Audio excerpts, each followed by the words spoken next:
Ramadhani, karibu sana. Asante sana. Mungu ni mwaminifu sana. Kabisa. Imekuwa njema. Njema kabisa. Karibu Top Press TV. Asante sana. Leo ni siku ya pili sasa. Ndio. Okay, karibu. Asante sana. Kwa mtu ambaye ni kwa mara ya kwanza anafungulia Top Press TV, anakufahamu kwa nani? Kwa jina gani na una sawa. Naitwa Ramadhani Kitambi, ni mchambuzi wa mambo ya kisiasa na kijamii. Naam. Karibu sana Ramadhani. Asante sana. Tuliangalia mwanzoni kabisa na tukaambia watazamaji kuhusiana na kumtambua, je, kila mtoto ni genius? Sahihi. Kila mtoto ni genius. Kwa nini sasa wengine wanapokuwa shuleni kama ni magenius alafu wanashindwa kufikia malengo? Tatizo ni mfumo wetu wa elimu ulivyo. Ni mfumo wa elimu ya dunia jinsi ilivyo. Okay. Umetengenezwa kupima genius nature za aina mbili tu. Wakati mtoto ana genius au binadamu ana genius nature aina 8.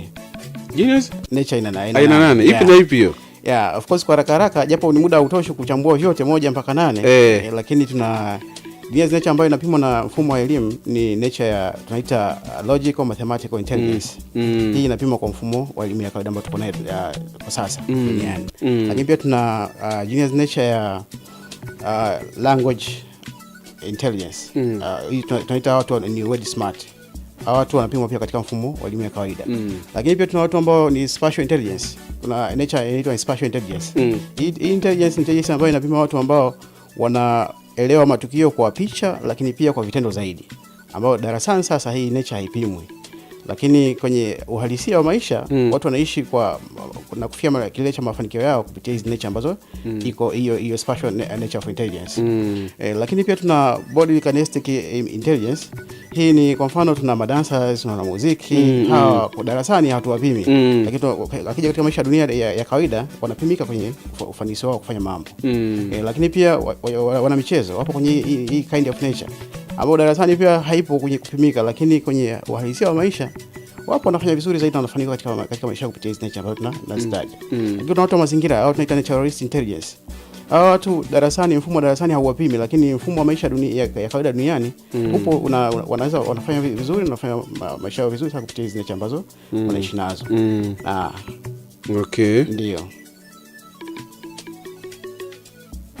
Okay, sawa.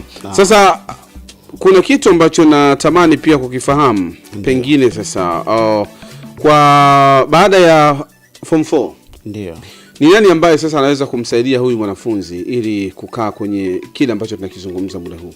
Sawa. Alafu kaa kidogo vizuri hivi, alafu mic kae karibu hapo. Sawa. Baada ya form 4 kuna watu wawili ambao wanaweza kumsaidia huyu mtoto. Kwa tayari ashatoka kwa mfumo wa shule, mzazi ana nafasi ya kumsaidia huyo mtoto, lakini pia mtoto mwenyewe ana nafasi ya kujisaidia. Mzazi anaweza kufanyaje? Mtoto kama ndio nasema, ili mtoto aweze kuishi katika maisha yake ambayo akafikia kilele cha mafanikio yake, lazima aishi katika nature yake ya genius. Ukimlazimisha aishi katika nature ambayo sio ya kwake, automatic yeye hawezi kufanikiwa katika kilele cha mafanikio yake ambayo anatakiwa kuyafikia.